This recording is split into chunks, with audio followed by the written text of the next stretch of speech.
haala yeroo filannoo torbaffaa jedhamu kan Itoophiyaan deemsisuudha fi itti qophaa'aa jirtu. Walumaa galatti immoo keessattuu kan irratti xiyyeeffannu haala nageenyaa dhiyaa Oromiyaa irratti. Egaa kanaafi keessummoota lama akkuma duraan argitanii qabadhee dhiyaadheerraa inni jalqabaa Lammii Gammachuu dubbii himaa adda bilisummaa Oromoo akkasumas dorgomaadha. Dorgommii filannoo baranaati fi inni lammaffaa Raajii Guddataati aktivistiidha. Sillachuu baga nagaan dhuftan baga warri barraa kaatanis warri kaanis baga nagaan dhuftan jedha. Baga nagaan dhuftan. Ayyee mee gara sududumaan gara marii keenya har'a qopheessinettanii jira. Warra biyyaatiif hin dursa kenna. Lammii paarlaamaadhaaf akka dorgomtu beekamaadha. Marii adda addaa irratti dhiyaattee falmaa akka turtes beekamaadha. Kana malee sooshaal miidiyaa kee irratti akkan argaa jirutti gara dhiha Oromiyaatti imala gootaniitu argeen ture. Kana irraa ka'uudhanii haala filannoodhaaf qophii godhaa jirtanii haala deemaa jiru. Akkasumas keessattuu nageenya gara dhiha Oromiyaatti imala keessana keessatti maal akka argite kan nutti himtu ta'a. Raajiin egaa yeroo dheeraadhaaf keessattuu naannoo dhiha Oromiyaa irratti qe'ee isaatii naannoo sanatti waan ta'aa jiru yeroo baay'ee kan nama hordofu waan ta'eef sillachuu haala jiru bareechitanii nu hubachiiftu jedheen abdadha. Mee jalqaba Lammii sadara mee sochiin gama filannootiin godhaa jirtan maal fakkaata? Filannoo sana wal qabatee gama imala yeroo deemtan garamitti deemtanii maal hojjettanii sana booda waan taajjabdeetti deemna.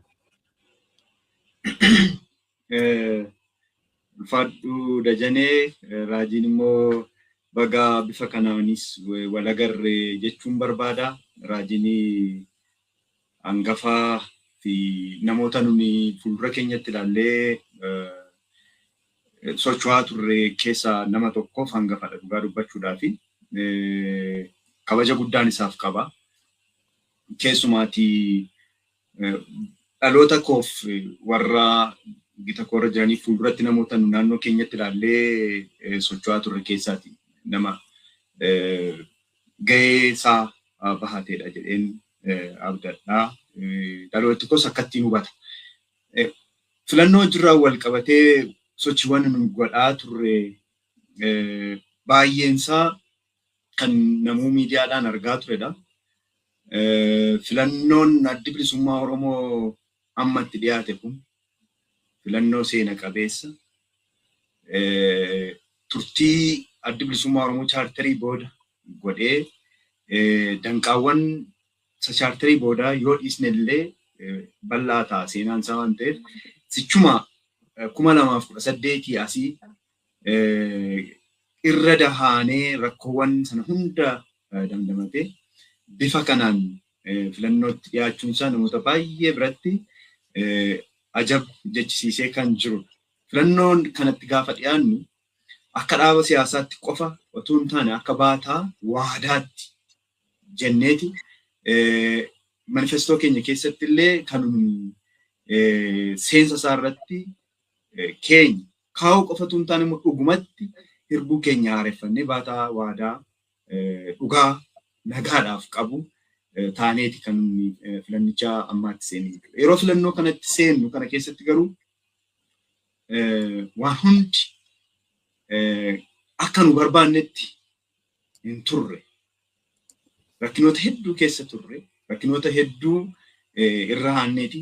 Ammas taanaan immoo haalli uummata keenya keessa jiru, haalli abaawoon keessa tureef jiru danqaawwan baay'eetu ture. Isa kanaaf immoo filannoon kun akka tuulsii tokkotti yookaan immoo akka meeshaa furmaataa tokkotti wanta nu qabannee filannoo torbaffaatti seenne jechuudha. Yeroo kana keessatti maal qabaa abaawoon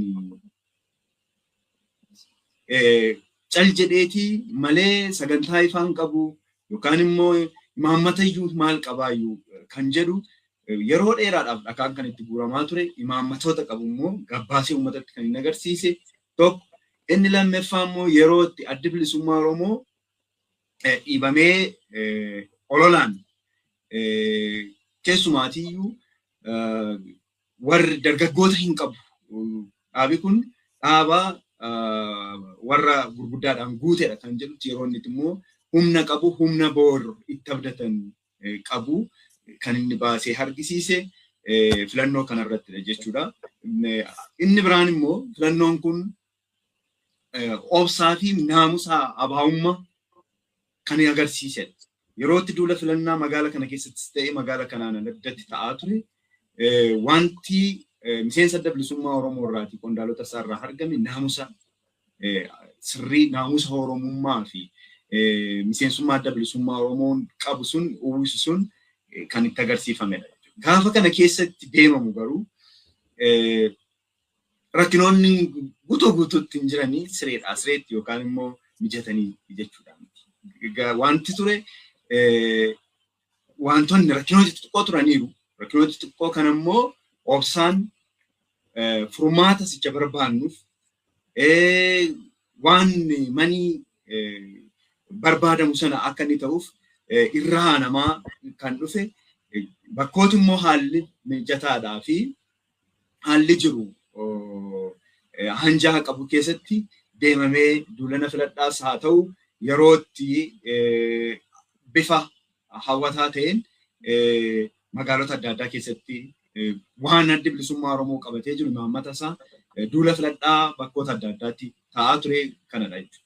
Waltajjii falmii duukaa wal qabateeti yeroo baay'ee kan nuni ilaalaa turre. Waltajjii falmii adda bilisummaa Oromoo bara kana geggeesse keessumaatii waltajjiiwwan falmiin abaawoon qabatee gaafa dhufu eenyu walitti gaaffii mootummaas biyya bulchaa jiru walitti yerootti murna adda addaa gaaffiiwwan ta'e jedhamee itti qophaa'amee adda bilisummaa Oromoo irratti dhiyaataa ture fi akeeka qabsoo bilisummaa Oromoo fi humni siyaasa biyya kanaa yeroo inni wal dura dhaabbatu ifatti waltajjii irratti argisiifame natti fakkaata. Natti fakkaata qofatu hin taane immoo gaaffiiwwan kaan yoo tokko lama jennee keessa deebinee ilaalle ejjennoo Itoophiyaan Oromoodhaa fi Oromummaa irratti qabdu sana kan calaqqisiisedha.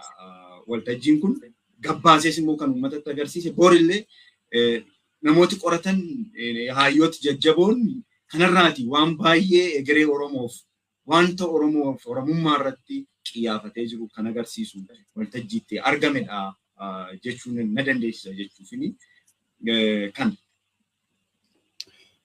Gaariidha gaa. Boodas keessa deebitee gaaffii sattaan wajjin wal qabsiiftee naa deefta ta'a. Namoonni tokko immoo wal dorgommii sanarratti gaaffiin deebinii deddeebisaa turtanii kanuma waggaa 60 50 dura isuma durii sana achiin sochoonee jedhanillee kan sinqee kan jiru sana isa lammataa keessatti deebisuu dandeessa.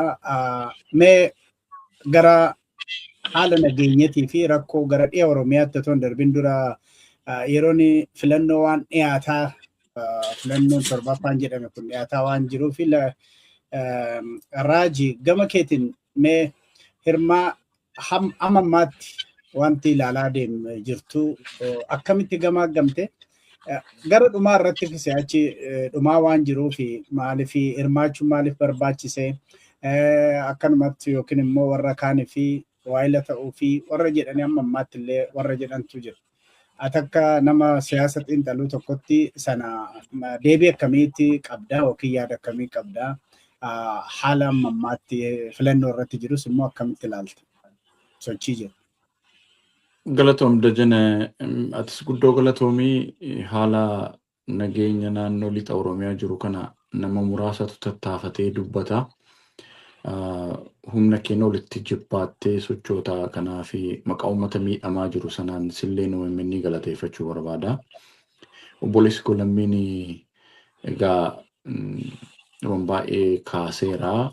Gama kiyyaan atilleen galatoomii yeroo ammaa kanatti xurree qabsoo bilisummaa Oromoo dargaggoonni wareegama abbootiin keenyatti kaffalan qarqaratti dhiisanii yerootti impaayirri faarsamaa qabsoon bilisummaa Oromoo namoota cichanii gatii baasan qarqaratti qabamaa jiranitti aarsaa lubbuu aga nama geessisuuf kennitee amma tokkotti cichitee jiraachuu keettis galata qabda.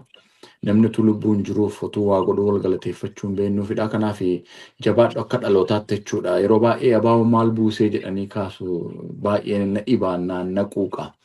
Bu'aan abaa'oo tokkoffaan kun warra akkasiitti dargaggootatu itti dhalate jechuudha. Qabsoo abbootiin keenya gatii itti baasan dhalatanii as ka'an. I think sagaleen koo ikkoo qabaa namoonni yoo naasofne miyuutii godhaa jedhee yaada. Wanti banamee jiru jiran itti fakkaata dhiifama. Egaa dajjane armaan dura marii keenya keessatti waan filannoo kaasnee mari'annee turre. Raajiin yaada isaa lammaffaa irra deebi'ee akkanaan hin jenneef waan gaafas jedhe irraan kaasa. Anaaf filannoon rakkoo waaraa biyyattii hiikee nu ceesisa kan jedhu abdiin qabu. Maaliif kan ammatti biyya sanaaf furmaata waloo yookiin immoo inclusive dialogiin uumamee waliigaltee tokkorra ga'amee gara filannootti yoo deemame malee filannoon baay'ee numti isaa yookiin qeenxeen furmaata akka naannoo akka Oromiyaatti qabnuttis haa ta'u akka biyyattiitti furmaata fida kan jedhu amantaan qabu. Haa ta'u immoo addi bilisummaa Oromoo keessumaa qondaaltonni isaanii manifeestoo isaanii irrattis akkuma addatti kaa'an akeekni addi bilisummaa Oromoo sirna dimokiraatawaa ijaaruudha. Sirna dimokiraatawaa keessaa immoo filatamanii bulchuu yookiin of bulchuun aadaa fi duudhaa Oromoo keessaas akeeka adda bilisummaa Oromoo keessaa isa tokkodha. So isa warri Amaaraa baandii jambar jettu takkaatti adeemsi dimokiraatawaa ta'e tokko ijaaruudhaaf tokkodha ni jalqabu. Taakkuun sun irraa qooda fudhachuun adeemsa dimokiraasii boora addi bilisummaa Oromoo ijaaruu keessatti shoora qaba waan ta'eef filannichatti hirmaachuun jaarmiyaa adda bilisummaa Oromoo akka poozitiiviif akka bu'a qabeessatti ni ilaala. Waa'ila warra wayii tokko ta'uuf ta'anii ka jedhu. Obboleessi Kolammii waan inni guddaa kaase tokko jechan baay'ee bitadhe tokko jira baattuu waadaa jechuudha. Adda bilisummaa Oromoo irbiduu deessa irbuu isaan gannee irbuu isaa qabateetu baattuu waadaa qabsoo bilisummaa Oromoo kumniif kitilitti wareegame waan ta'eef isa kana filannoo irraa qooda fudhachuun sun waa'ilummaa kan biraaf otoo hin taane akeeka dhaabichi qabsaa jiru sirna dimokiraasii ijaaruu keessatti filannoon tokkodha waan ta'eef isa kana. Gama biraatiin immoo wanti seerri daangessus jira namni ka beekuudhaa qabu. Yeroo darbee rakkoo nageenyaatiin ta'ee jaarmaan kun filannoo irraa qoodan fudhanne. Seera biyyattii keessatti immoo si'a lama filannoon hirmaattu taanaan hin naqamta. Addi bilisummaa Oromoo immoo haa korokkodamus, haa qophaa'us, haa rakkatus kallattii fedheenuu dhiibbaan irraa jiraatu jaarmaan kun jiraatee qabsoon kun akka itti fufiinsa qabaatuu fi akka jaarmaatti jiraachuun utubaan qabsoo bilisummaa Oromoo bakka sana akka jiraatu taasisa jechuudha. So warreen kana yoo laallu akkuma dhaabichi ibsatetti yoo akka nama tokkotti yaada kennadhaa waahila ta'uuf otoo hin taane adeemsa qabsoo fi qaama qabsichaa ta'uuf akkasumas immoo baattuu waadaa qabsoo bilisummaa Oromoo ta'uun irraa qooda fudhate akka ammaatti waan taajjabee akkuma hin jedhee egaa biyya sana keessatti filannoon dimokiraatawaa ta'een geggeeffamaa akka jedhu amantaa hin qabu. Institushiniin filannoo geggeessanis walaba ta'anii kan bu'aa fidu ka jedhu guddaa irraa hin qabu. Garuu immoo addi bilisummaa Oromoo waggoota 5-6 darban kana keessatti hooggana isaarraa kaasee haga hayyu dureen isaa mana keessatti hidhaa keessatti turanitti qondaaltonni adda bilisummaa Oromoo ka qawwee hin qabne yaada qaban ba'anii hafan akka jaallan keenya Battee Urgeessaa fa'aa hidhaa kana hundumaa gidiraa kana hundumaa keessatti gad ba'ee akeeka qabuuf akeeka qabatee qabsaa'uu fi adeemsa biyyattii sanaaf mul'ata qabu ibsachuudhaaf carraan arganne jechuudha. Adeemsa filannoo kanaan addi bilisummaa Oromoo akkuma lammiin tuqe manifestoosa akeeka qabsoo bilisummaan Oromoo geggeessu addi bilisummaa Oromoo akkasumatti waan qabsoonni geggeessu warra kaaniif sodaa akka inni ta'etti godhanii warri diinonni itti fayyadamanii kaasaa turan qabsoo addi bilisummaa Oromoo geggeessu kan waloo kan hundumaa hammate sirna dimokiraatawaa kan ijaaru ta'u kunoo dargaggoonni qabsoo kanatti dhufan sirnaan manifestoo jaarmichaa yeroo ibsan namumti inumaayyuu warreen diinonni illee mooraa qabsoo Oromootti muka guuraa turan abaawoon akkanatti yaada dargaggoota ola deemoo qabsoo kan akkasitti ceesisanitu jira ka jedhu guddoo kan nama mirqaansedha kan irraa arge. The same time immoo wantoota amma tuttuqamee silas akka gaafiitti kaastee akka jaarmaatti lammii yaada kennuu danda'a. Haalawwan tokko tokko bifa negatiif ta'een warri kaasan jiru. Warreen kun inni kaan abaawoon yoo dorgommiitti seene maal akka maal carraan bilisaan wal filachuun yoo dhufee argame addi bilisummaa Oromoo maal akka ta'e maal uumuu akka danda'u warri sodaa qaban jalqabaa abaaboo qopheessuu achi abaaboo balleessuu irratti hojjetamaa ture waan ta'eef walolli gama sanaan deemu jira. Ammoo walumaa galatti filannoo kanarratti gama kiyyaan kanan argee haalli nageenyaa haalli instituushinii isaa walabatee godhu bu'aan argamuu danda'u nama quubsuu qaba jedhee hin abdadhu garuu immoo hagammaatti sochiiwwan godhaman keessatti bu'aa guddaa jaarmaan kun argamsiiseera. Oromoon illee iddoo qalbiidhaan eenyu bira gaaffiin ko jira eenyutu iddoo kaleessa gatii itti baasetti ammayyuu cichee jira kan jedhullee kan adeemsatti qalbeeffate waan ta'eef walumaa galatti gaarii natti fakkaata. Egaa filannoon kun milkeessuu dhabuu maalii kan jedhu haalawwan nageenyaa irratti immoo duuba erga lammii yaada kennate gufuuwwan jiran carraawwan yeroo jiran yeroo hundumaa gufuu qabu. Gufuuwwan kan akkamitti irraa namaa kan jedhu immoo duuba irratti deebi'uu hin danda'a jennee filatama. Miyuutii godhattee miyuutii reejista. Xiyyeeffannaan keenya guddaan nageenya dhiyaa Oromiyaatti irratti xiyyeeffata. Sana keessa waa'ee filannoo kaasatuma adeemna. Yeroo baay'ee gaaffiin Oromoo deebi'ee maal barbaachisaa Oromoo bulchaa kan jedhutu jira. Akkasumas immoo gaaffii duriiti kan gaafattan kan jedhus jira. Sanas asuma keessatti deddeebisaa deemna. Garuu mee gara gaaffii keenya ijootti dhaquudha fi lammii gara dhiyaa Oromiyaatti tarii filannoodhuma kanaa fi natti fakkaata. Garas dhiyaa Oromiyaa keessa naanna'aa turtanii yeroo achi keessa naanna'aa turtanitti haalli nageenyaa naannoo sanaa maal fakkaata? Mee egaa carraan itti waan taajjabde nutti himtu amma maal fakkaata ture? Yaada raajiin kaasee akkuma jirutti guutuutti kan hin qooddadhuu fi itti dabalullee waan ati jalqaba irratti kaastellee itti shutee yaada shutaa kootti dabaladhee ka'ee booddee isa taajabbii kootti ce'a. Waan waggaa 50-60 kan jedhu jiruuf jireenya ilma namaa keessatti mirgi ilma namaa dulloome jira.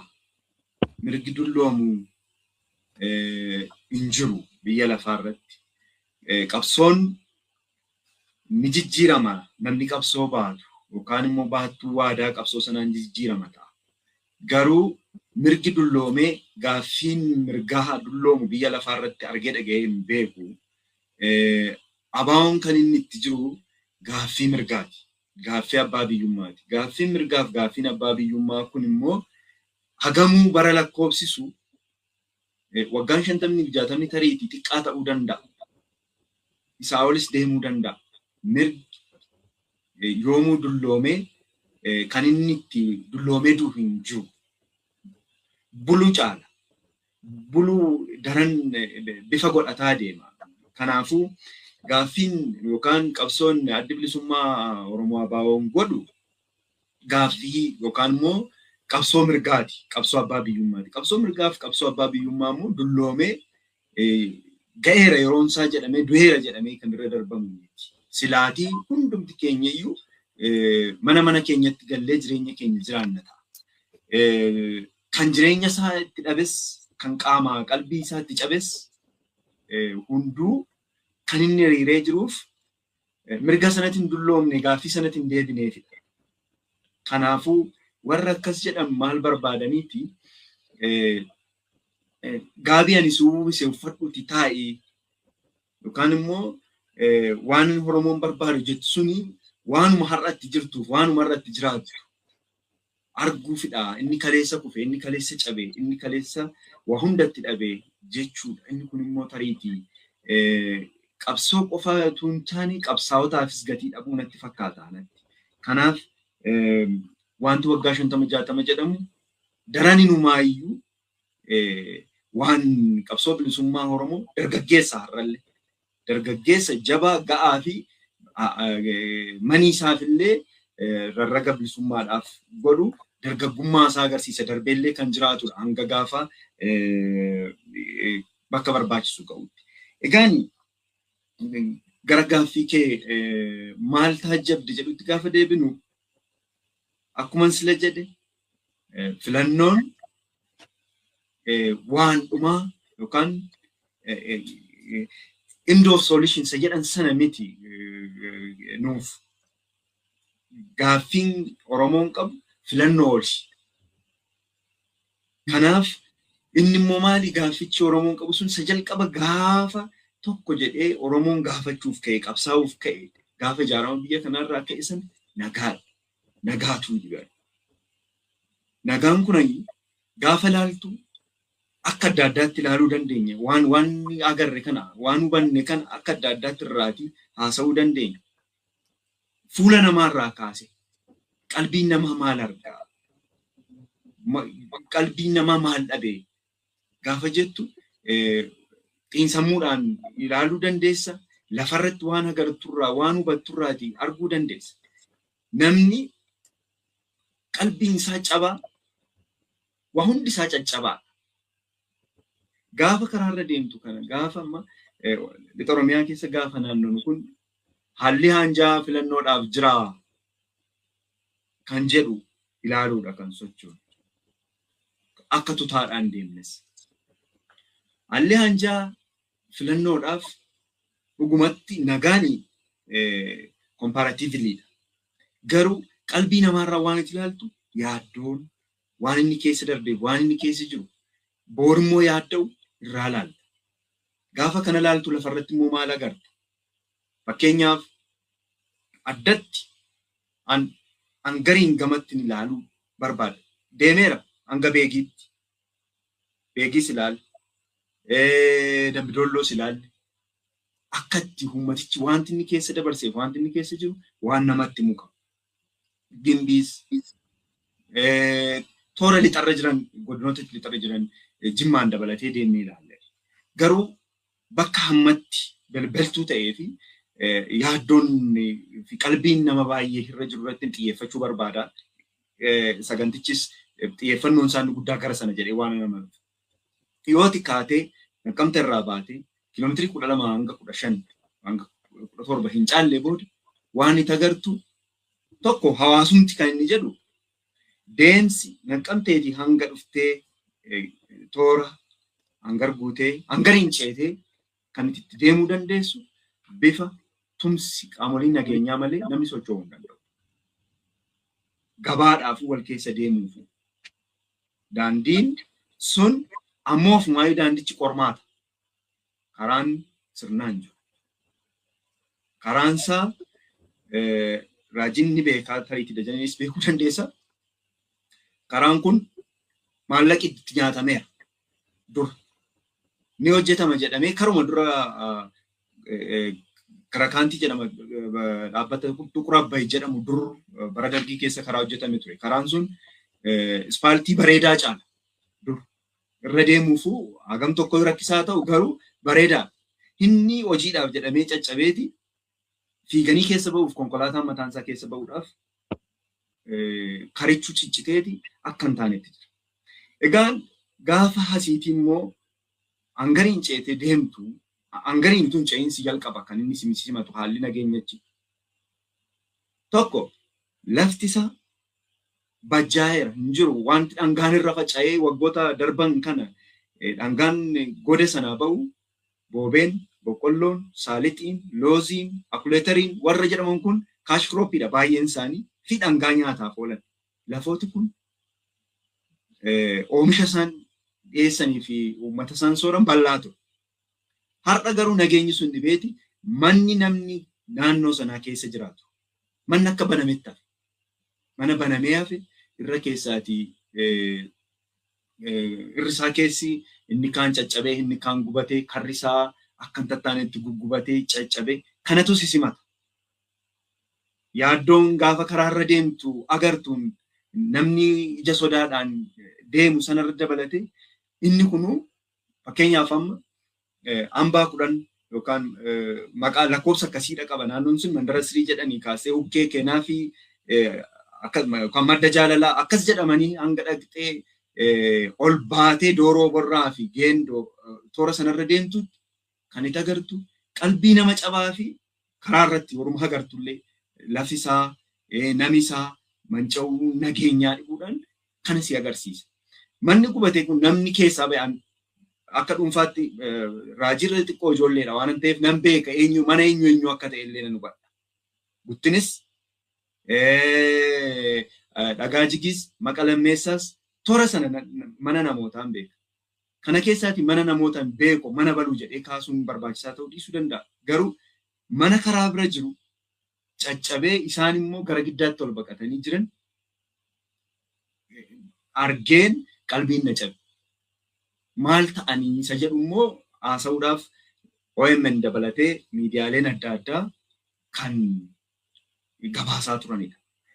Kanaaf qalbiin cabaa kana qofatu hin taane jiruuf jireenya caccabaatu jira. Lubbuu namoota baay'ee darbe. Fakkeenyaaf fulbaana 2023 naannoo dhagaa jigii gooxii aliitti lubbuu nama 193 akka darbeedha kan odeeffamu. Kun eenyuun ta'e isa jedhuuf qorannoon qaama bilisaa akkuma kaa'utti ta'e garuu akka miidiyaatti eenyuun akka inni ta'e immoo ni beekna. Akka dhaabaatti nuti hanga beennu qaba. Gaaga'amni yerootti lubbuu namaa nyaatu kun immoo achii dhufteensa waan lama gurguddaa irratti xiyyeeffateeti. Tokko mootummoonni dhufaa darbaa keessumaatii namichi Faasikaa Sidallil jedhamu kitaaba Shaamoo Laawtuuliddi jedhu irratti akkaataa ittiin Oromummaa cabsanii Itoophiyaanummaa irratti ijaaran ifatti kaa'ee jira. Tokko Mandar Misrataa jedhe, Safaraa jedhe, Siksagaa jedhe.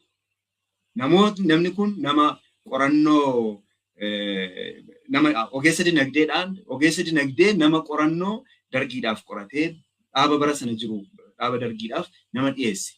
Yoo akka kanaatti ta'e malee lafti Lubbaaboor, lafti godina Wallaggaarra jiru, lafti Walqaayitiif Xagadeerra jiru fartaayil ta'e kanarra nama isaanii dhaabuuf kan godhaniin ta'uusaa akeeka.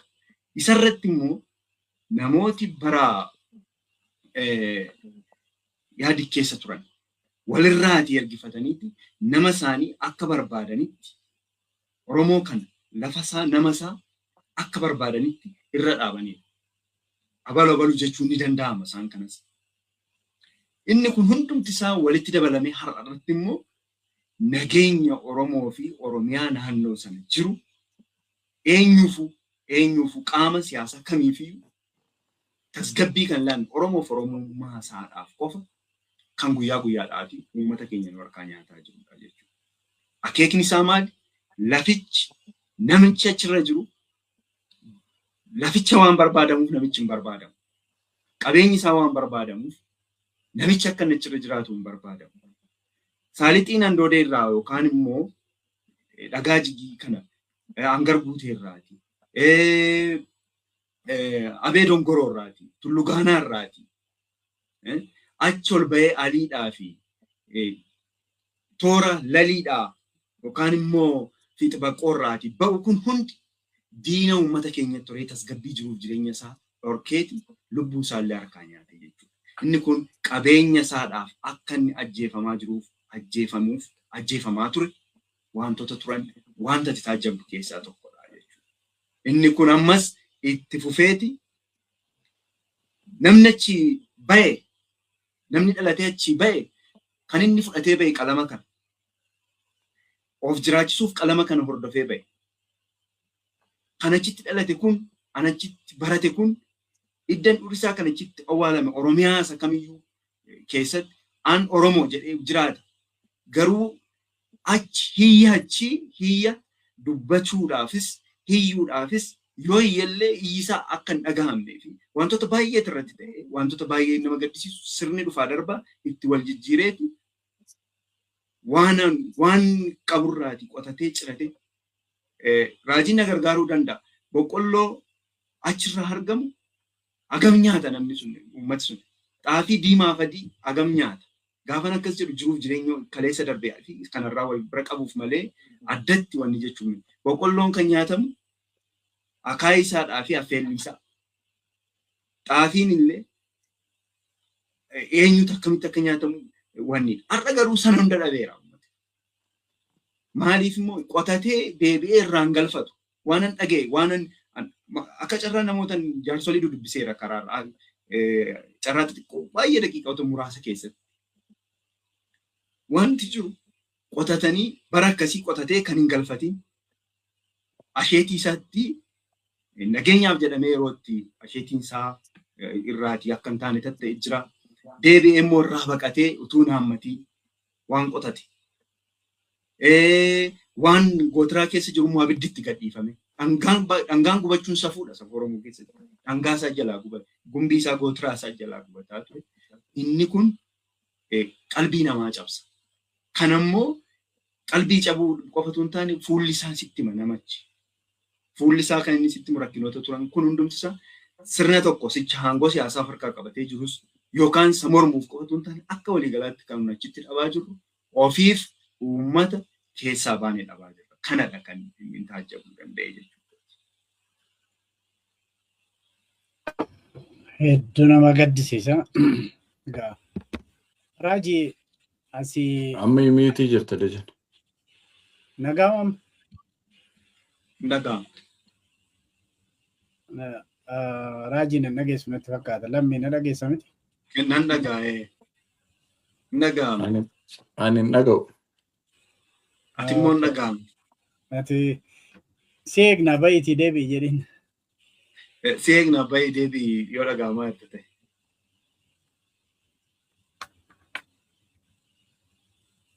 Yee amma raajiin deebi'utti raajii yeroo dhageesse yeroo sitti dhagaamuu jalqabe nan dhagaa jedhi. Ani sin lammii nan dhagaa dajanee dhageessu. Okay. Keessaa bahiitii deebi'i jedhin lammii. Keessaatii bayi deebi'i. Tokkichi seegna bahiitii deebi'i. Turtii yeroo gabaabaa turtetti kan argite osoo immoo caalaa achi turte caalatti kana arguudha dandeessa. Amma kanaaf mee ifa gochuudhaaf yeroo baay'ee miidiyaadhaan irra deddeebinee himamaa ture nama haaraadhaaf kana hundumaaf sababa kan ta'e maalinni maaltu ta'ee kan jedhu amma raajiin dhufutti xinnoo ishii nu ibsitaa lammii. Sababa isaa tuqeen tureef sababi guddaan achitti kun ta'eef waan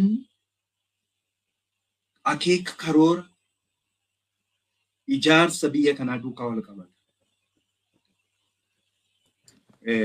Oromiyaan kamiyyuu qaamni Oromoo kamiyyuu akeekni nagaa dhorkuu kun waan qabeenya Oromoon lafa isaa keessaa qilleensa isaa keessaa qabu of godhachuudha. Of jalatti cabsanii jiraachisuufidha. Gariin isaa immoo har'a fakkeenyaaf qaamota achi keessatti of ijaaranii jiran akka lamatti hojjetaa jiru. Yoo achiiti uummata keenya waraanan magaala keessaa immoo ibsa baasu. Dhaabbileen siyaasa isaanii abaloo balu jennee beenna nuti. Jaarmiyaaleen siyaasa isaanii isicha achiiti uummata keenya ilaa nami keenya gaafatu akka lamatti saamama reeffisa. Yookiin kiristaana jedhamee saamamu anuu kiristaanummaa yoo ta'e. Amaara jedhamee immoo himamu. Amaaratu buqqee amaaratu ajjeefame jedhama. Gaafa amaarummaan isaa immoo tola isaan badhaasaan maqaadhaan raggaasifamuu maal godha? Reeffa saamanii boo'icha saamu. Kanattidha kan dhugaan isaa akka gugamu ta'e. As fakkeenyaaf dhaaba adda baasnee dubbachuu dandeenya ifatti. Innaat paartii kan maqaa innaat paartii jedhe dhaabbii of ijaaree jiru har'a ammoo tumsa waliin jedhan dhumaatiin uummati keenya dhagaa jigiitti dhumu ifatti Oromoo du'uun Amaara du'e jedhu. Achi siqanii yoo Oromummaan haalaan maqaan isaa yookaan kara tokko harkaa miliqe immoo Ortodoksii du'e jedhu. Dhugaan isaa akka ba'ee mul'anneef hin argamnee fi jiruuf jireenyi isaa wanta kan akka mul'anneef akeeki ijaarsaa biyyichaa guutuutti bakka sanatti akka hin galman ga'iniif wantoota mul'isanii fi akeekni isaa kanatu jira jechuudha. Waltumsa inni magaalaa finnichi achiiti uummata keenya nagaa dhorku. Tumsa akkasiitu jira. Kana jeesu isaan kan deebi'e immoo boo'a himatu isaan. Kun baay'ee wantoota nuni ilaalaa turredha jechuudha. Itti dhiyeenyaan wantoota beeknudha. Dhufaa jira deebiin natti fakkaata. Amma na dhageessaa Raaji. Nan dhaga'ama. Mee itti deebite lammii wajjin baay'ee haasofne lammiin ibsaa jira. Si wajjin yeroo baay'ee waa'ee naannoo sanatti nageenya naannoo sana irratti baay'ee haasa'aa turre. Barreeffama ati barreessitee ilaalaan ture Feesbuukii kee keessatti osoo iyyinuu iyya keenya nu dhaga'uu didanii jettee kaafteeti jirta. Mee haala amma jiru akkamitti nutti himtame maaltu ta'aa jira keessattuu Wallaggaa Bahaatii fi akkasumas naannoo Horroo Guduruu Wallaggaatti maaltu ta'aa jira? Gaariidha jana Oromiyaan hundumtuu nagaan qabdu addatti immoo wanti Oromiyaa lixaa keessa jiru akkuma obboleessi koo lammiin kaasee rakkoon iddoo hundumaa jira. Ammoo aanaaleen keessumaan gargamaa godina Wallagga Bahaa fi Horroo Guduruu Wallaggaa keessaa warri naannoo Amaaraa wajjin wal daangessan jaartee Daaragaarraa kaasee Amuruu, jaartee Abee Dongoroo, Haroo Limmuu, Giddaaf Kiiramuu kanneen kun dabalatanii immoo addatti rakkoo guddaadha kan qaban. Rakkoon naannoo kanaa egaa armaan dura dubbataa turre. Maddi isaa dhufaa kan jedhu qubsuma naannoo kanatti warreen Oromoo hin taane dhufanii bifa garaagaraan qubatan akkuma lammiin kaasetti yeroo baay'ees dubbataa turre duuban deebi'u. Haalli amma jiru maal fakkaata akka jedhu irratti tun xiyyeeffadhee natti tola. Innis inni taatonni naannoo kana keessa jirani waanuma yeroo naasofne horikaan miyuutii godha amma sagaleen dhufa. Warri bakkawwan biraatti nagaan Oromiyaa keessaa goolamaa jiru bakkawwan muraasatti humnoota mootummaa mormaniif yookiin immoo mootummicha qaama mootummichaati. Taatonni naannoo Oromiyaa lixaa aanaalee naannoo Amaaraa wajjin wal daangessan keessatti qooda fudhatan garuu baay'eedha.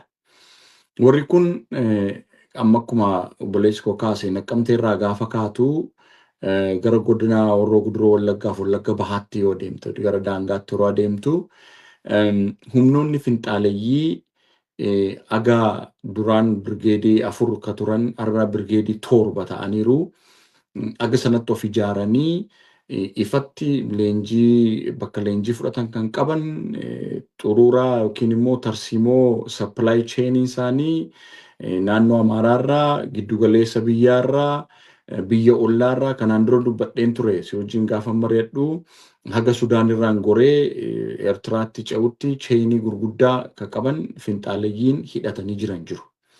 Qaamonni immoo sabaaf sablammii ta'anii naannoo sana qubataa turan humna waraana bilisummaa Oromooti simmiidhaa ofirraa loltu jedhee mootummaan ijaaree akka milishaa godhee komisaarii koomaandarii godhee kafaannootti hin darbine ka ammas milishaa fakkaatee hidhatee jiru hedduu jira.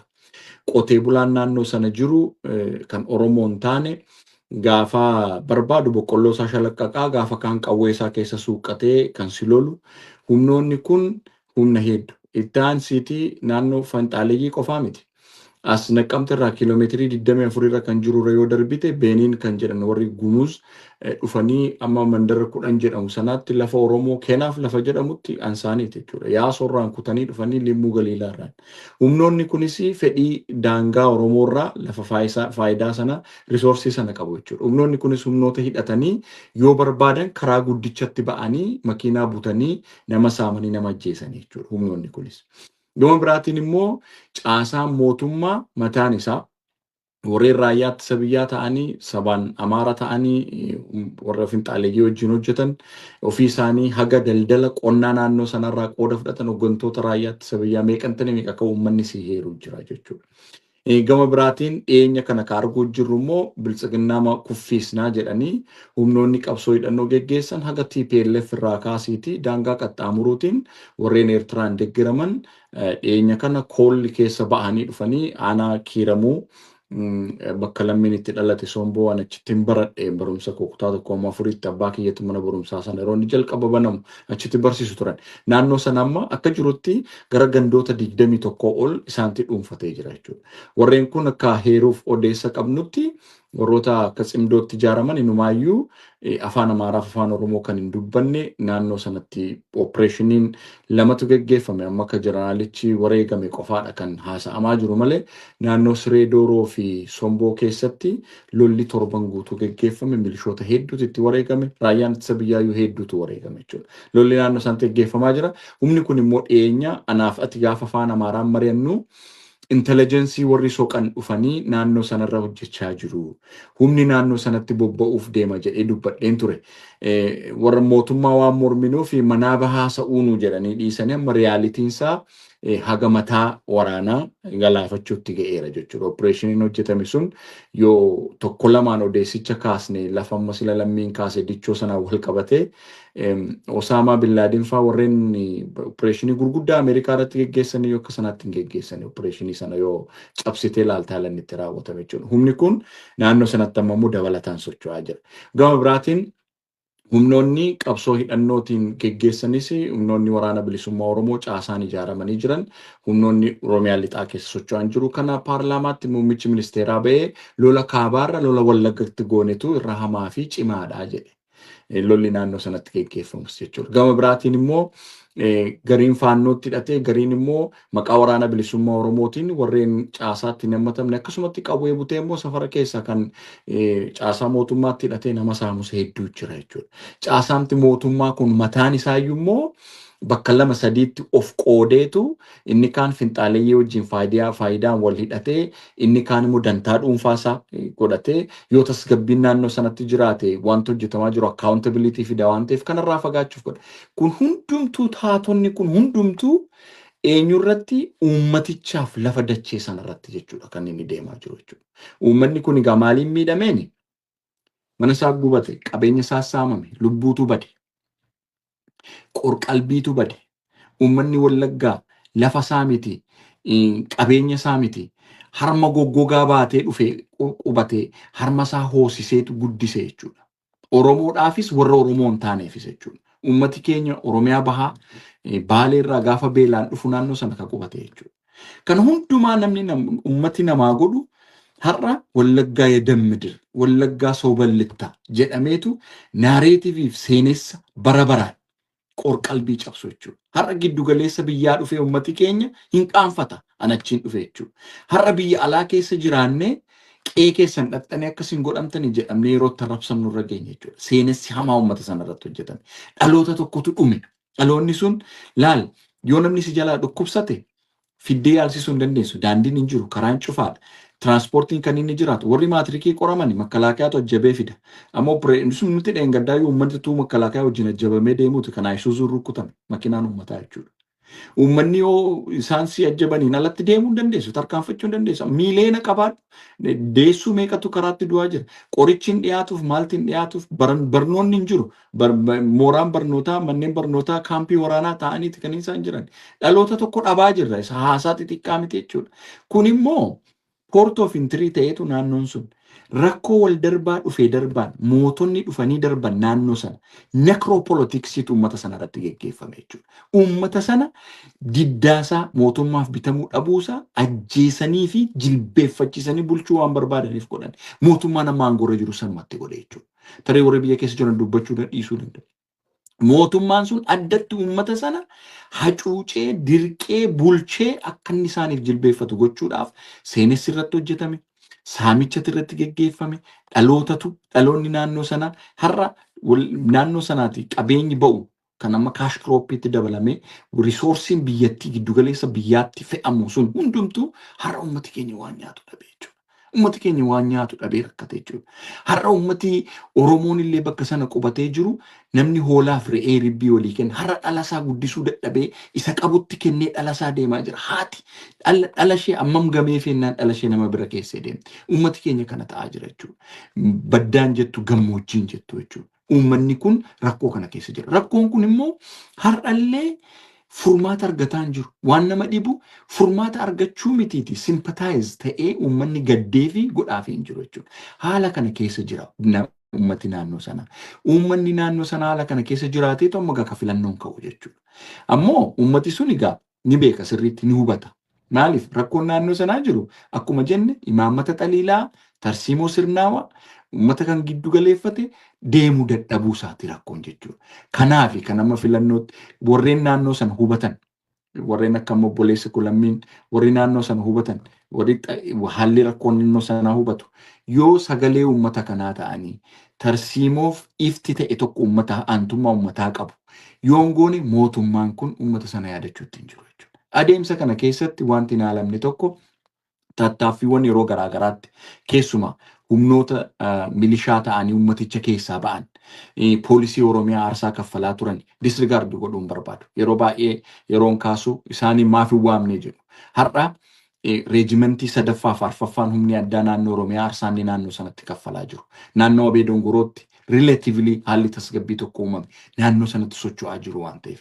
Har'a milishoonni keenya abbootiin keenya qe'ee isaaniirraa baqatanii kadhattuu ta'uurra uummata keenya wajjin duuna jedhanii lubbuu aarsaa kaffalaa jiru. Warri kun galata qabu. Garuu mootummaan akka mootummaatti tarsiimoo baasee godhaa hin jiru. Humni kun beekamee iddoonni leenjii ta'u, iddoonni waa fudhatu, dhiyeessiin qabu otuu ifatti beekamee dubbatamu kanatti sila naan jette fuula feesbuukii godha dubbadhe jaalladheen dubbadhe miti. Iyyeenee humnoota dubbisuu hin barbaanne humnoota qaama mootummaa bira jiranillee akka odeessi kun ga'u goone humni kun ce'ee dhufaa jira jenneetu dubbannu dhiisan. Har'a mixmixni harkaan ka'an abbaa guddeedhanii hoogganaa olaanaa waraana tokko keessatti jeneraala tokko dhabuun waan guddaadha. So sadarkaa sana ga'e jechuudha. Kun immoo itti fufiinsaan deemuutti jira. Uummati keenya rakkoo sana. Kanaaf mootummaan mooraa keessa kan hin jirre waraanni mootummaa kan mooraa keessa hin jirre kan humna kanatti hidhatee bobba'u meeqatu jira jechuudha. Kana gidduutti uummati keenya goomjii kana gidduutti gubataa jira dajane. Kanarra darbee immoo wanti guddaa nama aarsu naareetiivii irratti hojjetamu kan obboleessi Kulammiin kaase jechuudha. Uummati kun naareetiiviin isarratti hojjetame kan si'achitti deemu dhaloonni bara baraa kan akka mataansaa ol hin jennetti naareetiiviin sun itti hojjetame du'aa ajjeefamaati kan jiru beelaan waggaa 3-4 hin qotanne uummanni keenya akkamitti qotata ishee qotate yeroo inni ga'u gad baateetu dhaqxeerraa fudhatte jechuudha. Humni kun riphisee deebi'a. Mootummaan Easy tokko reejimentii 3-4-5 magaalaa xixiqqoo keessa jira. Makalaakayaan dhaqee lolaan jedhamne ajajni nutti hin kennamne siin jedha. Caasaan mootummaa shaneetu jira malee faannoon hin jiru siin jedha birrii miliyoonaan irraa fudhate. So mootummaanis kun otuu adeemamu beeku jechuudha. Har'a waa'ee lixa Oromiyaa waa'ee biyyattii ta'aa jira. Har'a humnoonni mootummaa kuffisne jedhan hundumtuu naannoo sanarraan akka Port of Entrytti lolli hamaan naannoo sanatti gaggeeffama kanaan booda. Kun immoo ifatti Oromoon bakka biraa jirullee nan dubbadhaan namaaf liqinfamuu dhiisuu danda'a. Loon baasanii dallaa keessaa yoo qalan inni hafeen gadooda. Oromoon illee birmachuu fi dadhabee jechuudha. Narra hin geenyeedhe. Garuu waan achitti jalqabame kun bakka hundumaa ga'a. Armaan dura dubbachaan ture. Kibba bahaatti haga Baalee Agarfaatti faannoon birgeediin ijaaramuuf akka qophaa'aa ture. Kun hundumtuu iddoo hundumaarra ka'a. Naannoo Arsiitti sochiin mul'ateera. Next ittuma fufachuudha. Oromiyaan bakka hundumaatti Port of Entry waan ta'eef malee naannoo sun hundumaa ga'a waan ta'eef Oromoon illee walii birmachuu qaba. Rakkoon kun rakkoo xixiqqoo miti. Waa'ee gandaa, waa'ee naannoo fi haasa'uu miti. Rakkoon kun rakkoo guddaa balaa fidudha. Kanaaf uummanni naannoo sanaa maal godhachuu akka qabu asumarraanis waan filannoo gidduutti dubbannattee rakkoo kana hiikuu kan danda'amu akeeka siyaasaa fi imaammata ifa ta'e kan qaban dhalattoonni naannoo akka kun obboleessa keenya Lammiifaa ifatti yoo carraa uummata sana bulchu uummata sanaaf sagalee ta'uu yoo kennameef qofadha waan ta'eef uummatichis carraa kanaan itti gargaaramee abaaboo filachuu qaba kan jiru achumarraa inni tokko barbaada jedhe. Galatoome Lammi meegadda rakkoon naannoo sanaa dhaabbilee siyaasaa keessattuu Oromoodhaaf naatoo hin qabne akka ta'ee atoo tuttuqaa turte achi keessa kana dura raajii wajjinis kaasaa turre innaat paartii Iyaappaa I think izeemanis naannoo sanaatti nama waa jejjedha.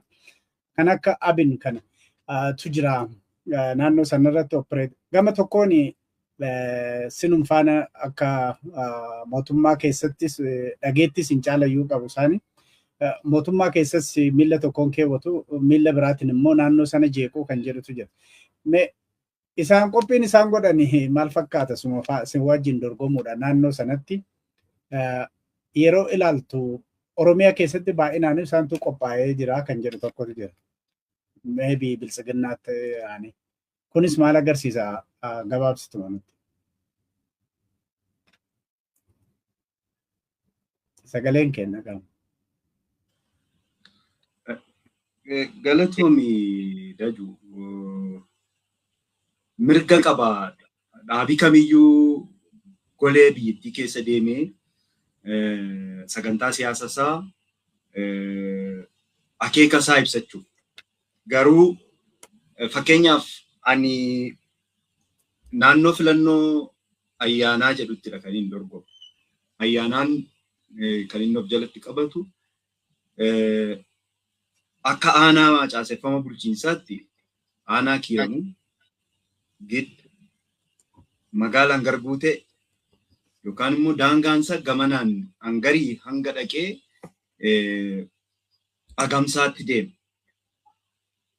Gara harka bitaaf harka mirgaadhaan gara harka mirgaadhaan gaafa naqqamteeti gara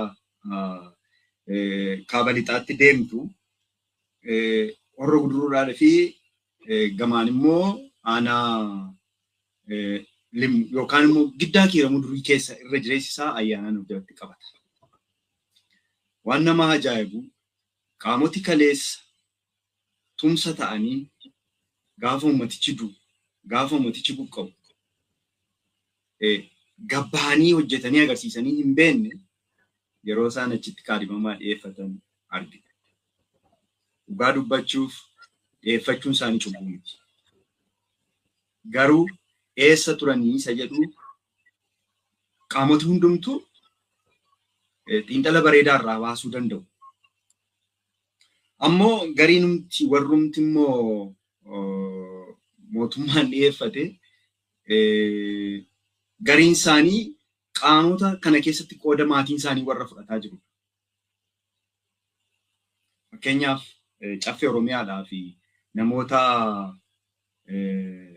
warri mootummaa dhiyeeffatan maatiin walakkaan isaanii qaamota kana keessatti qooda fudhatanii sadarkaa mootummaatti yookaan sadarkaa hawaasi naannoo beekutti warra boqonnaa dhorkaa turan. Kabajaa qabnaaf nuti dhiyeeffachuu mootummaadhaaf waan irraatti dubbannu hin qabnu. Garuu furmaata naannoo sanaa nageenya naannoo sanaa wal bira gaafa laaltu yeroo itti aanuuf mataasaa rakkoo akkamiitu akka deemuuf jiru nama agarsiisa. Waan tokko sila raajiin kaasee ture.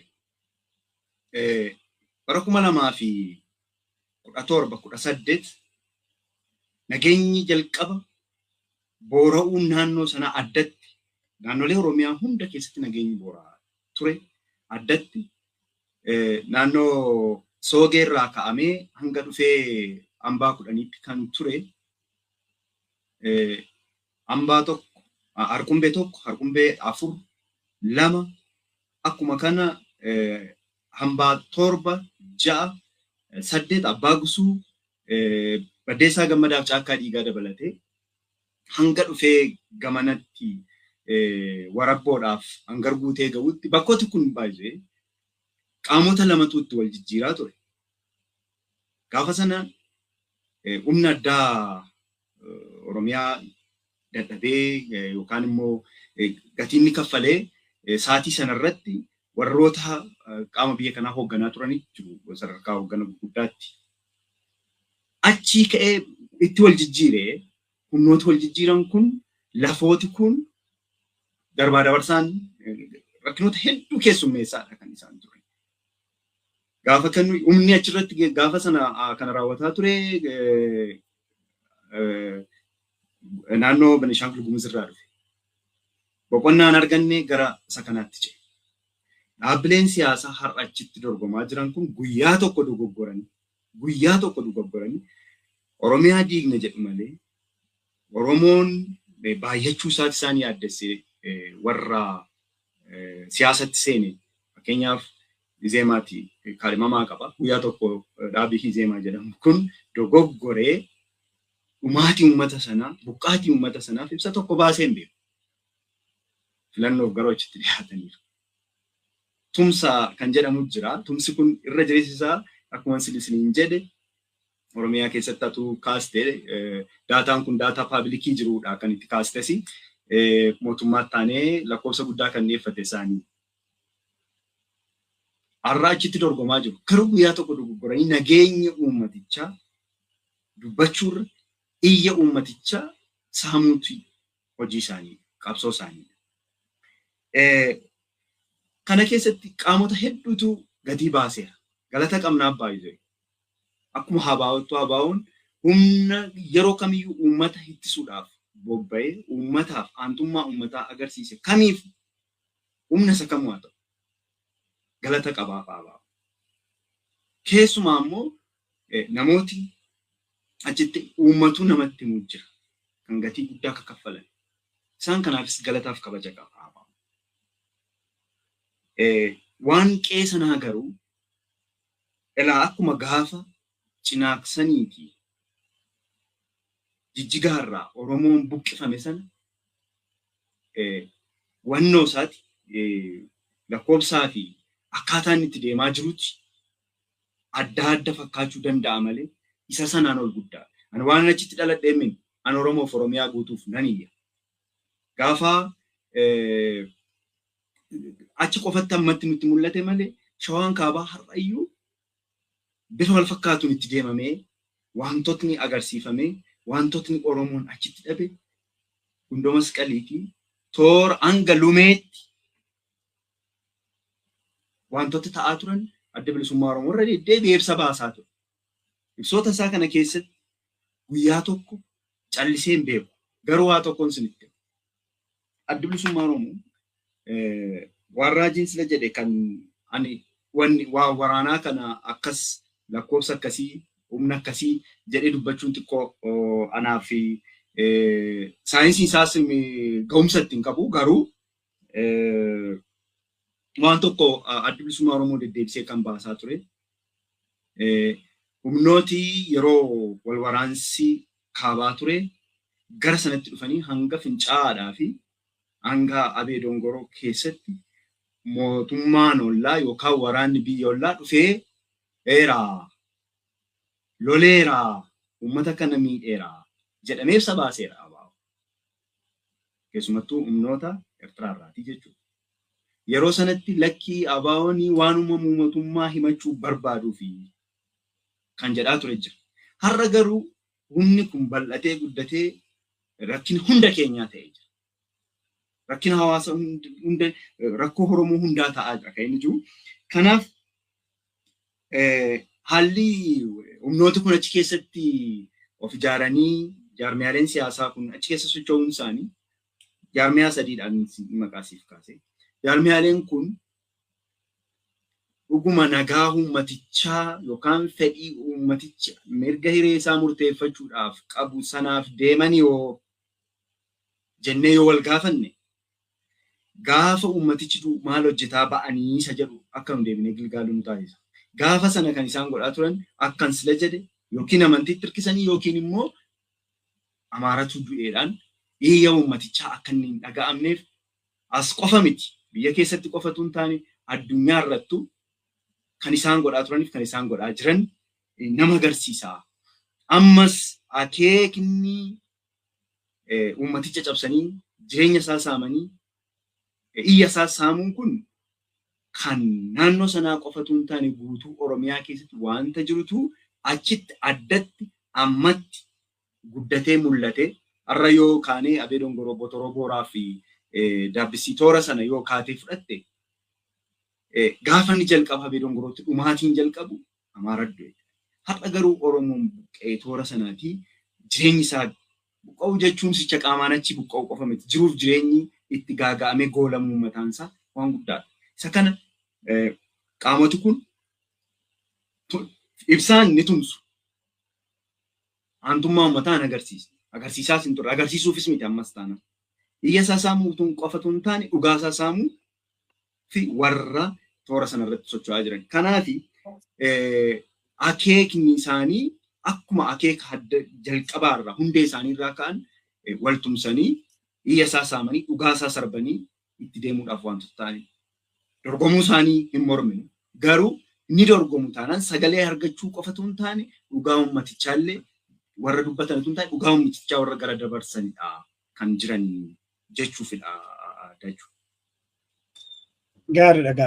Jarra kana kan hin kaasee fi mormii wal mormii dorgommii irratti godhamu keessatti Oromiyaa akka Oromiyaadha akka Oromiyaatti hin fudhatanii naannoon sun diigamuu qaba warra jedhanii falmanidha. Kanaaf akka amma tokko wanna argamuuf mee gara guduunfuttaa dhufnu Raajii waa'ee naannoo sana waan hordoftuuf lammatas immoo ogummaadhanis duraanii waan ogummaa sana keessa turteef waa'ee keessattuu waraana wal qabate kana si gaafachuu barbaade. Fi barreessiteerta ammas achirraan ka'a.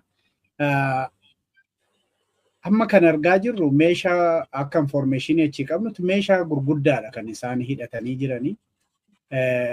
Wanti isaan lolanii sana Wallaggaa keessatti Wallagga Bahaatee fi Horroo Guduruu Wallaggaa keessatti kan jedhu.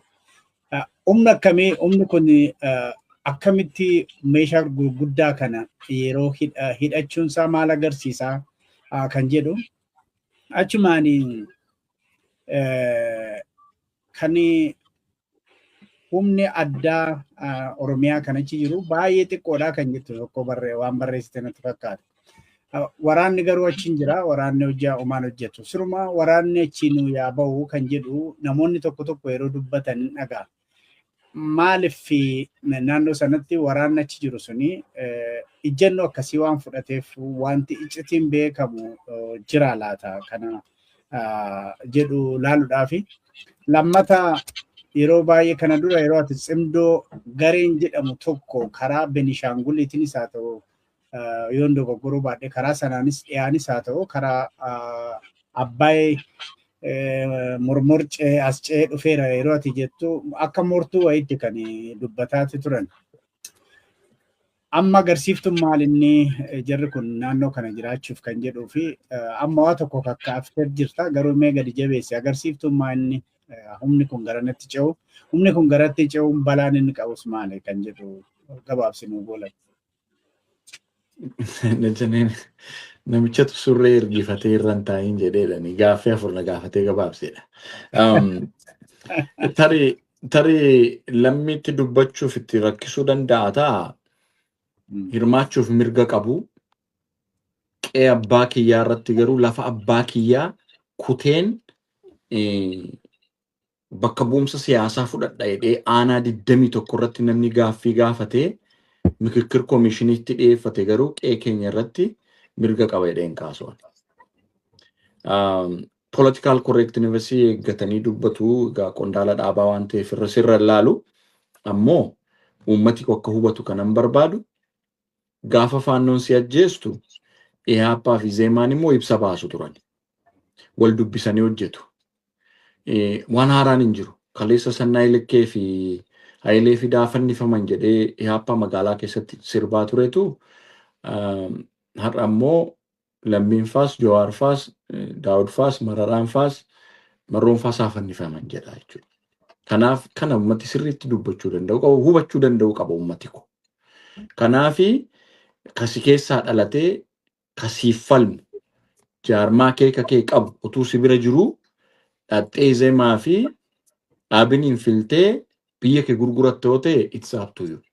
Waan jedhu qabu. Isheen kun dubbatamuu waan qabduuf hin dubbatu.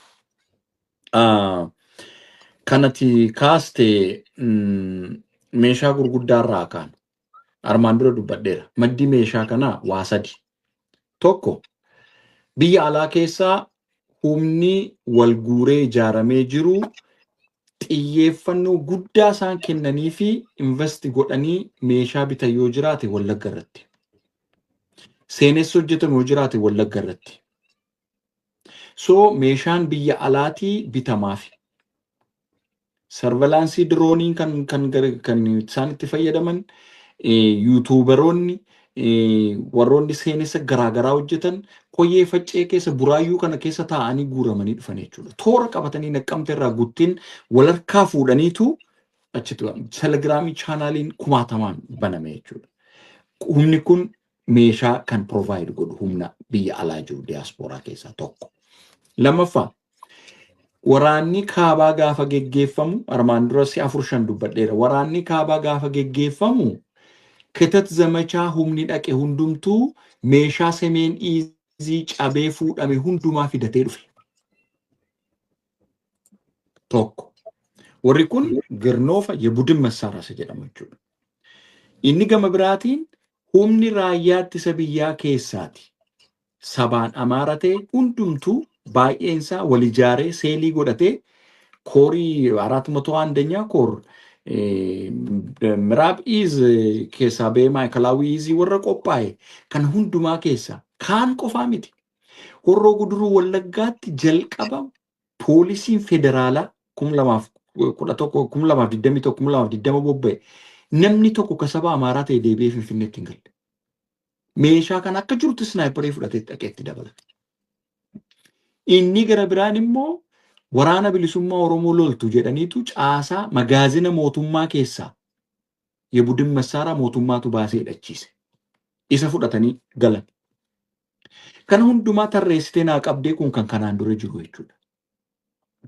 Inni kan biraan immootu amma humna Tsimdoo jedhamu kana humni Wallagga keessaa yeroo humni addaa bakka leenjii garaagaraatti tarkaanfii irratti fudhatu iddoo jijjiirani. Baddaa Horroo keessaa fi Abbayyaa ce'anii koolli lafa jabadhuurraan kutaniitu Gojjam lixaa keessa dhaqanii qubatan. Humni kun haga Qaaraatti deemee haga Eertiraatti deemee leenjifameetu meeshaa fudhatee karaa dildilaatu hin taane karaa nooraan jirutu hin taane karaa bishaan xiqqaa ta'e koolli lafa jedhamuun baagiin woof cirraan hidhatee meeshaa fudhatee dhufe jechuudha buddin masaaraa. Kun hundumtuu meeshaan kun hundumtuu madda meeshaa isaaniiti jechuudha. Egaa mallattoon mul'isu maali ka jettee fi lolli naannoo torban darbe keessa naannoo Somboo Qilxuu Abboo Siree Dooroo keessatti godhame makkalaakiyaan hospitaala Giddaaf Naqqamte keessa ciisu namni mormaa gad dhaame hin jiru. Nama mormaa ol dhaame qofaa jira baay'eensaa. Qotee bulaan safaarii ta'ee dhufee boqqolloo shalaqqaqu akkasitti hin godhu tokko. Lammaffaa opereeshiniin Brigadier General Asnaaqa Itanootti ajjeefame teessuma lafa dichoo beekte yoo ta'e Dooroo Borraatiiti bobba'anii dhufanii eegu iddootti rukuttaan sun godhame. Humni Dooroo Borraarraa bobba'ee dhufuu otuun dhufiin eeganiitu konvoo godhee kan adeemu Ayisuuzuu fi Sireeffii tokko dabarsanii yeroo Ayisuuzuu fi Sireeffiin sun dhuftee irraan gadee andoodee qabattu gidduu tulluu lamaan gidduutti lafatu jira iddoo Teeletaawor jedhanii lafti gadgalaan jiru jira. Achi keessa taa'anii kutanii gidduutti. Reejimentiin tokko Sireeffiitiin darbiteettu jechuudha. Kutaniitu የቪዥታ ቶክሲካ jedhamu calluma jedhanii dhukaasa banan jechuudha. Isa darbetti. Inni darbeerootti dhukaasamu duuba deebi'uuf yeroo inni deebi'u humni achitti kuteetti galagalee humni qophaa irra keessa tulluurra taa'u isa garra jallaatii dhufu rukkute jechuudha. Jeneraalli kun humni isaa waan rukkutamteef konkolaataa keessaa ba'ee rukkutame inni baay'ee. Ijoolleen waan duratti jalaa rukkutamaniif makiinaa keessaa bu'e. So isaan akka odeessan sana miti. Identify goonee makiinaan jeneraalichaa kana fakkaatan inni makiinaa jijjiirrateera. Inni waa'ee makiinaa ture keessaa ba'ee gaafa irraan gadee bu'an Sireeffii keessa galeera akka taraa mokonninii tokkotti. Waan ijoolleen jalaa rukkutamaniif didee bu'ee rukkutame. Opereeshiniin kun በጣም የተጠና baay'ee qo'annaa guddaati tooftaa waraanaa cimaa malee godhuu hin dandeessu jechuudha. Tokko. Iddoo humni irraa socho'e Addaam Tafarraatiin kan geggeeffamu kun Anishaa Raajii warri adamma xibaba kifla xor warri jedhaman sun Alii fi Abee Dongoroo gidduu Tullugaanaa duubaani kan isaan qubatanii jiran. Adumsa sa'aatii tokkoof walakkaa yookiin sa'aatii lamaa ta'a iddoo opereeshiniitti ta'e kun gidduu. Kana gidduutti waraanni kun sa'aatii lama qo'atee sa'aatii jedhamu akka waraanaatti jechuudha. Humni kun konvoon kun giddaa ka'ee dichoo isaatii meeqatti ka'a jedhee namni godhu laaliga. Intelligensiin isaanii giddarraa kaasiiti eessa akka konkolaataan sun ga'e distaansii luka adeeman ilaaliga jechuudha. Humni kuni qotee bulaanumti milishaa jedhamee isaan ijaaranii laga keessa jiru sun fiigee sa'aatii 2 adeemee dhufee xiinxalee ajjecha kana fudhatu. The well-trained military warri kana godhe jechuudha. Tokko. Gama biraatiin immoo RPG dha kan makiinaan ittiin rukutan. Ibudin massaaraadha. RPG jechuudha. Levelii sanatti meeshaa sana qabu jechuudha. Kana hundumaa taatota kana yoo walitti naa fidde eessaa dhufamee maaltu godhamee yoo jette kan naa ilaalte kanaa jechuudha. Gama biraa wal qabsistee kanatti naa kaaste waa'ee raayyaa ittisa biyyaa naannoo sana haa ka'u ka jedhu. Raayyaan ittisa biyyaa naannoo sana jiru uummatichaaf tumsa tokko iyyuu hin goone dura dhaabbate wajjin warri keessaa ba'an akkuma siin jedhe dhaqanii loluu deebisanii. Humni immoo milishaan naannoo of ittisuuf uummanni of ittisuuf yeroo dhaqu irraa dhoowwatu. Uummanni kun immoo qabeenya isaa baasee akka inni gurguratu ajjabanii geessu asbeezaa bitatu ammas kalaan dura sii kaaseera haarooti bee kiiramuu dhufanii yeroo bitatanii siree fi makkalaakiyaan ajjabamanii dhufanii asbeezaa bitatu uummata fakkaatanii uummata miti isaan yeroo barbaadu boqqolloo isaa shalaqqaqaa gaafati bira dabartu qawwee isaa fuudheetu kan milishaa keenya fixu uummata qotee bulaa fakkaatee hidhatee jiru. So kana hundumaa godhu kan raafee koloneerannoof shaalaqaan naannoo sana jiran qonnaa mataa isaanii qabu achitti. Uummata kana wajjin wal qochisiisanii. Maallaqni immoo naannoo sanaa saamamu waan xiqqaa miti. Salixiin naannoo sanaa konkolaataa.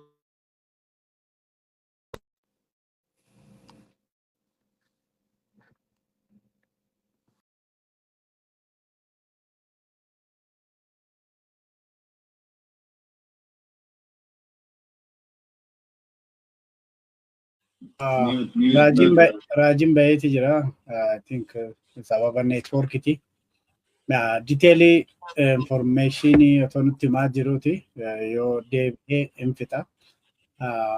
Deebi'ee natti fakkaata. Bilbila natti dhiifama. So resourceedha jechuudha.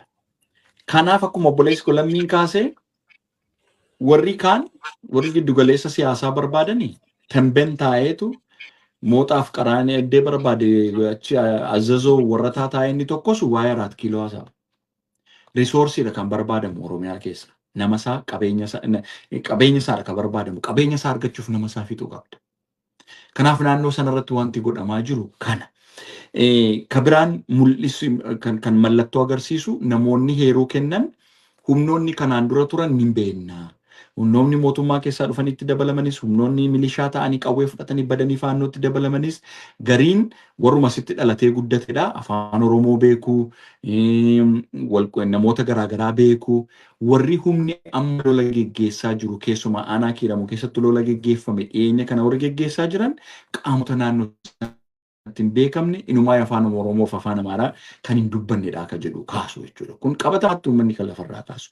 Ani immoo sagalee waraabee humni raayyaa ittisa biyyaa keessaa ta'e of dhoksee naa erge jira jechuudha. Humni kun ce'ee qaxxaamuree dhufaa jira. Odeessa qabna. Achiin qofaa miti.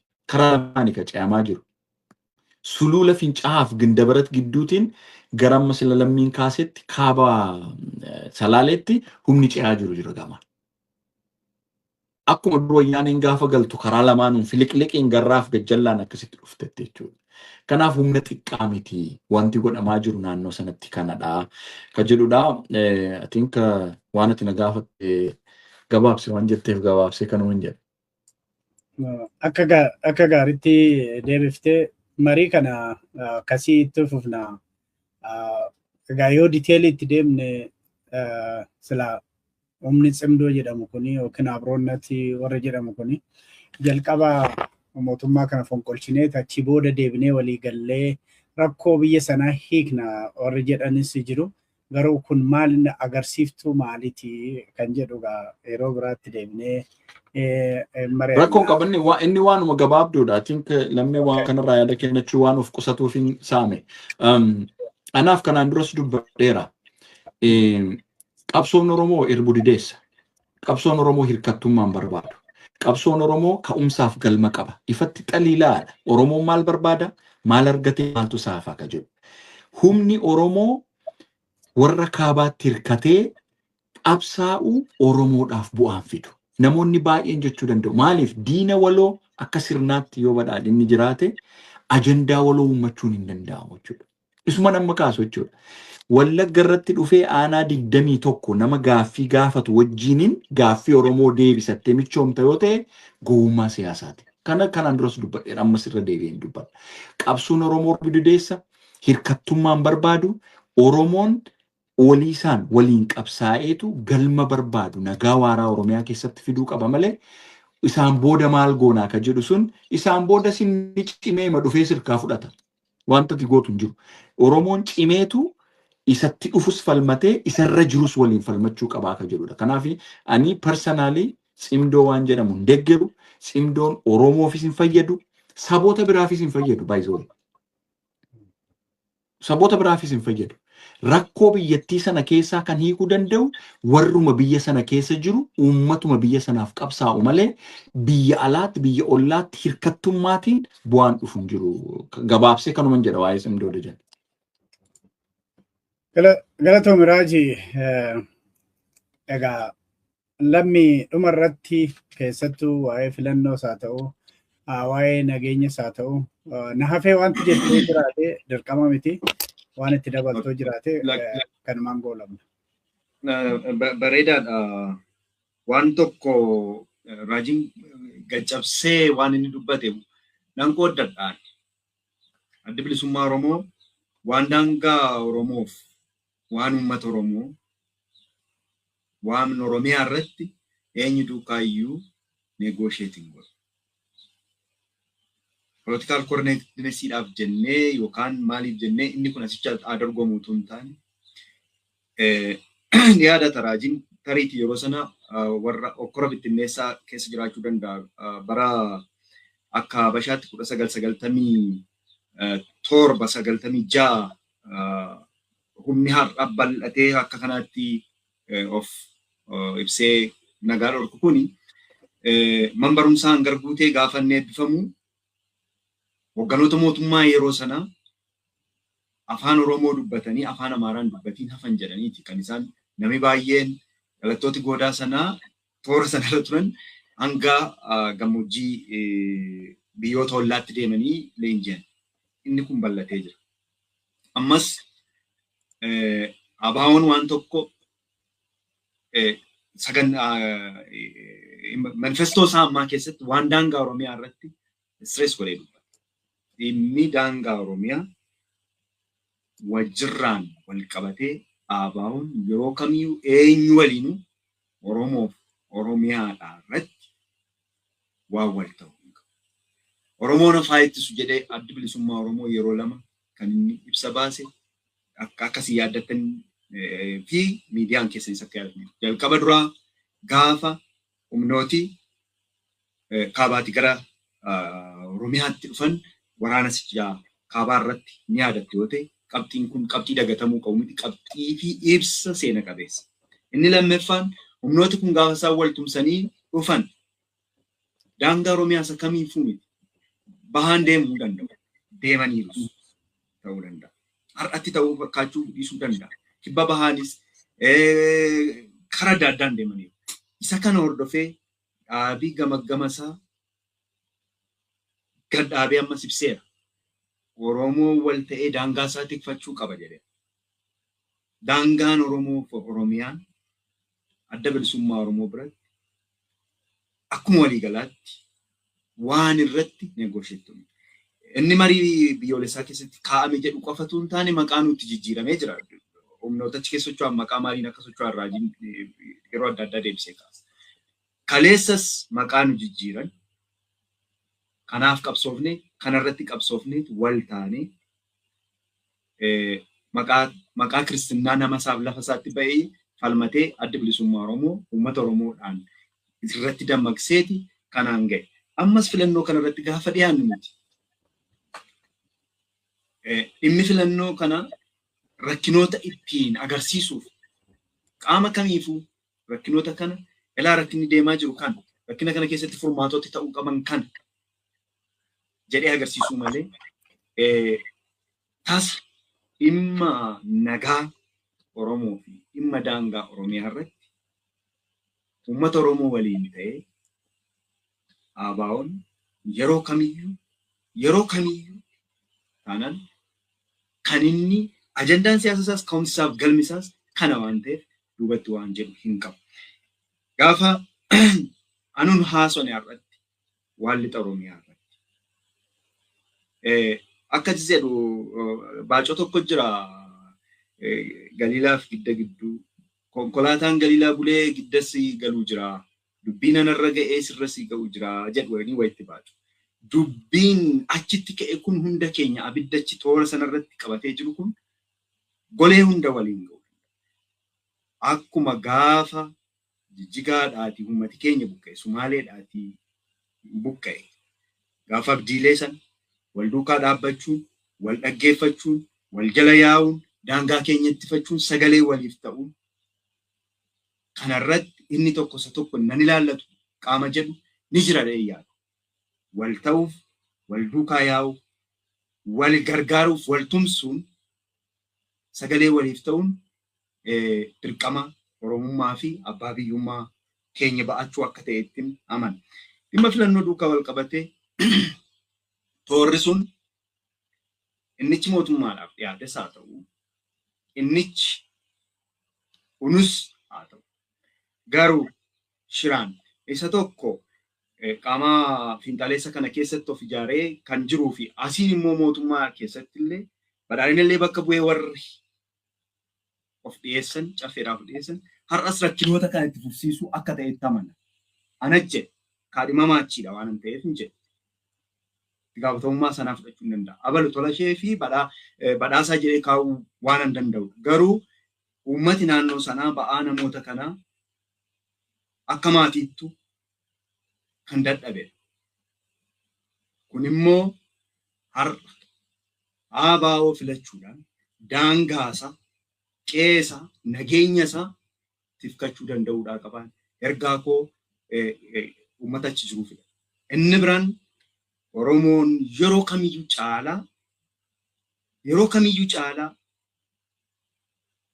wal ta'uudhaaf waan raajiin jedhe irbuu dideessan jedhe sun irbi didummaan kaleessa abboota keenyarraa argine sun har'a dhaallee jirru kan jabeeffannee mana keenya keessatti cufannee hawaasa keenya uummata keenya bakka adda addaadhaan nageenya isaa booroo wajjirraan dhaabbannee wal ta'uuf waliif ta'uun irra deebi'een jedha. Wal ta'uuf waliif ta'uun rakkinoota jiran hunda hawaasa keenya akka inni irra haanuuf hawaasa keenya humneessuun uummata keenya humneessuun yeroon isaa hamman jedha. Kanuman jechuu barbaada gabaabumatti. Waan inni hambisee yoo jiraate raajiin itti dabalu. Lakkitti dheeraa turreerraan waan an jedhu uummata koo uummanni naannoo sana jirtan keessumaa hangargama aanaalee warri naannoo Amaaraa wajjin wal daangeessitan wanni rakkoo kanaa bu'uuri rakkoo kanaa walxaxa siyaasaati. Walxanni siyaasaa kan hiikamu immoo akeeka siyaasaa ifa ta'een jechuudha. Kana gochuudhaaf immoo akkuma leeskoo kaampeenii isaa irratti kaase ABO filadhaa. Armaan dura 2018 biyya galsinitti meera jaaramatti jaarama ABO dhaabudhaa jedhe. Kanaaf abdii bilisummaa Oromoos obaasaa osoo hin taane kanneen kan biroo wajjin ta'ee naannoo sanatti fala hin fida jedhee waan amanuuf isinis dhalataa isin keessaa bee rakkoo keessan hubatu obboleessa keenya ABO'n bakka buufate filadha. Rakkoo naannoo sanaa hiikuudhaaf hiika siyaasaatu fiisa waan ta'eef kenniinsaan rakkoon hiikuu irratti tabdanna waan ta'eef lammiin filadhaa isattaan ummaas biyya galeen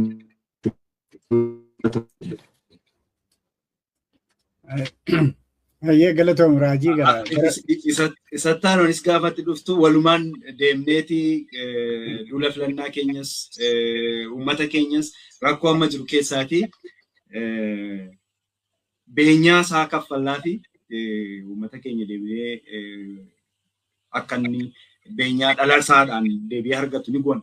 Kana qofatu hin taane Oromoof Oromiyaa guutuu golee Oromiyaa keessa jiru hundaafuu waan inni dhabe beenyaa dhalootaa keenyarraa barbaadamu kan kaleessa ta'e hundayyuu ummatichaaf waan inni ummatichi nurraa barbaadu akka ABO'tti kennuuf dhaloota hamma gabba'e hundi dirqama isaa akka inni baatuuf abaa'oo akka isaan filatan anillee irra deebi'een gajjabeessee dhaammata.